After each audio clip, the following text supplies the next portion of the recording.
Olá, gente, quero saudá-los com a paz do Senhor, que ultrapassa qualquer entendimento. Eu quero estar falando com vocês, esse capítulo 13 aqui é muito forte.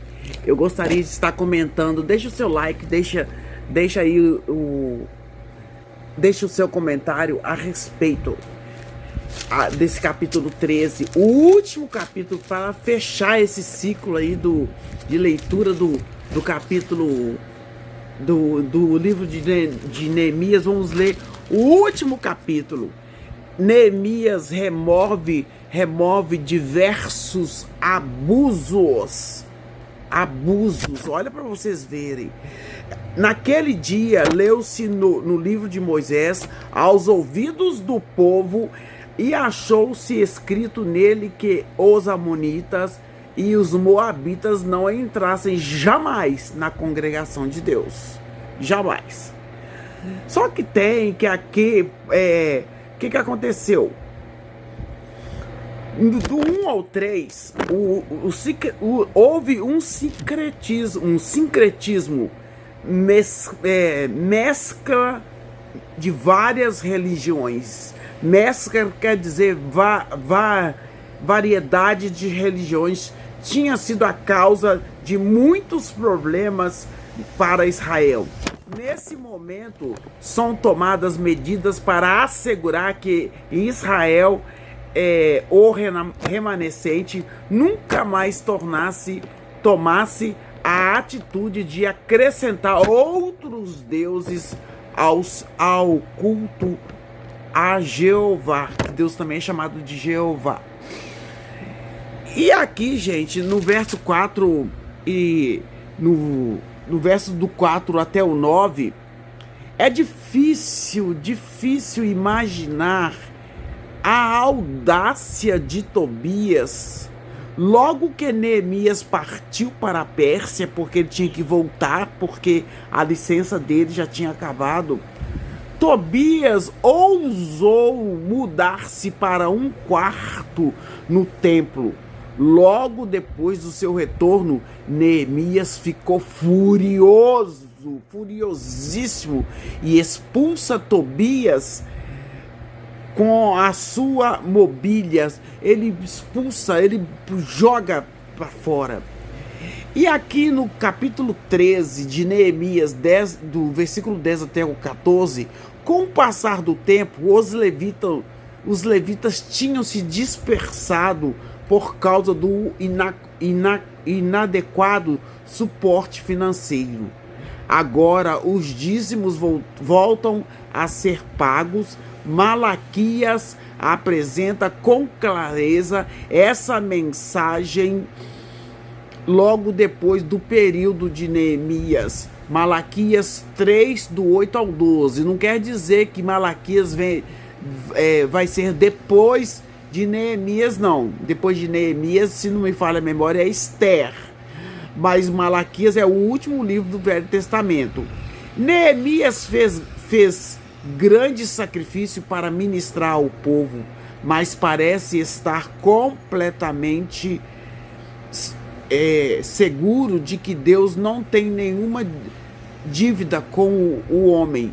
Ele roga 3 vezes neste capítulo que Deus se lembre dele e recompense os seus bons feitos. Passaram-se, olha para vocês verem, do 15 até o 22, passaram-se 30 anos desde o ministério de Esdras com relação ao sábado, e o povo estava começando a violar este dia durante o segundo período do governo de Neemias. A advertência de Neemias é de que os mesmos pecados produziram os mesmos resultados calamitosos, né? Então aqui foi terrível, muito terrível mesmo. No capítulo 13, do 23 ao 29, porque ele é bem longo, não nos é dito que Neemias tenha dissolvido, acabado com os casamentos mistos, já consumados, mas ele os censurou fortemente, conforme está escrito em Deuteronômio 7:3. Foi vigorosamente implementado para todos os futuros casamentos, conforme Esdras 10, do 10 ao 11. No capítulo 13, esta é uma recapitulação das reformas em que Neemias mostra que cumpriu o seu chamado. A sua satisfação com os resultados pode ser vista nesta oração final, na qual ele dá por encerrado o seu ministério sem fazer pedidos adicionais por recompensa. Então aqui nesse capítulo não comenta o que eles fizeram no capítulo 13 de Neemias, né? Mas aqui ele estava falando da relação ele está falando, Neemias, né? Ele remove diversos absurdos que estava acontecendo em Jerusalém.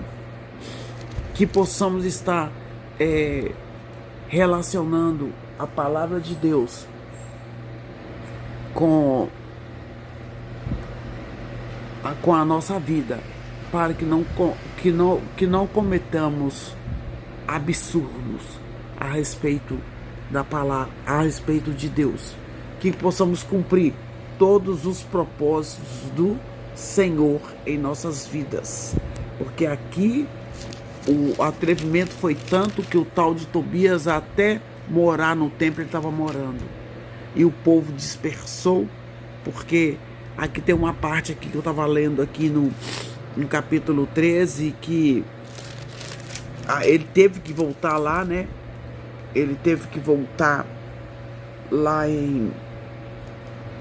na Pérsia, que é o Irã de hoje. Ele teve que voltar.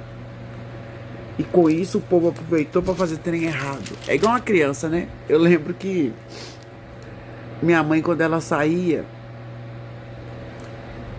a gente esperava ela sair para fazer bagunça. E jogava travesseiro num, jogava travesseiro no outro. Aqui o povo aproveitou a saída de Neemias para fazer trem errado, né?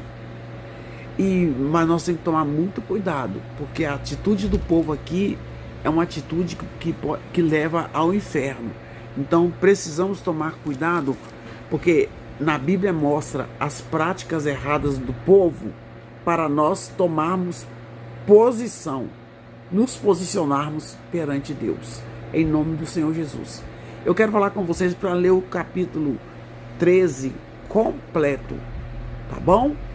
É muito importante. Eu li o capítulo 13 completo. E aqui no capítulo 13 não fala qual foi a decisão que eles tomaram contra o casamento misto. Por isso que eu não vou comentar aqui. Mas nos outros capítulos lidos, mostra a atitude que eles tomaram. Eu não vou comentar aqui porque eles não comentaram e nós já sabemos, né? Se você quiser ficar sabendo, procura, que você vai encontrar o capítulo que fala qual foi a atitude. Mas Deus não aprova casamento misto, mistura de fé. A mídia tenta provar que um bandista dá certo casado com uma pessoa evangélica. É mentira, não dá certo. Eu vi uma entrevista uma vez, a mulher falando que ela é evangélica e que ela é casada, acho que com um bandista, e que eles se dão muito bem. Não existe isso não, gente, isso é mentira, tá? Então vamos tomar muito cuidado com isso, muito cuidado mesmo. A nossa casa é do Senhor Jesus, amém? Deixa o seu like, deixa o seu comentário aí. O último capítulo aí, muito importante, né? Vou deixar um versículo aqui, 13, 27, porque está falando assim: dai ouvidos, né? Umas palavras difíceis, né? Nos seus ouvidos, para fazermos todo este grande mal. Vocês estão prevaricando contra o nosso Deus, casando com mulheres estrangeiras. Quando casamos com pessoas que não professam a mesma fé que nós professamos, nós prevaricamos contra Deus. E aqui, uma explicação, eu vi uma explicação uma vez assim: o povo já não guardava mais o sábado.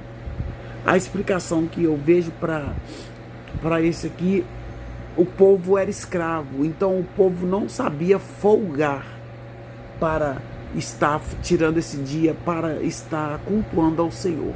Então Deus teve que ensinar tudo, e Deus ensinou para eles a guardar o sábado para dedicar ao Senhor. Só que quando Neemias foi para a Pérsia, voltou lá, eles aproveitaram para trabalhar no sábado, para negociar no sábado.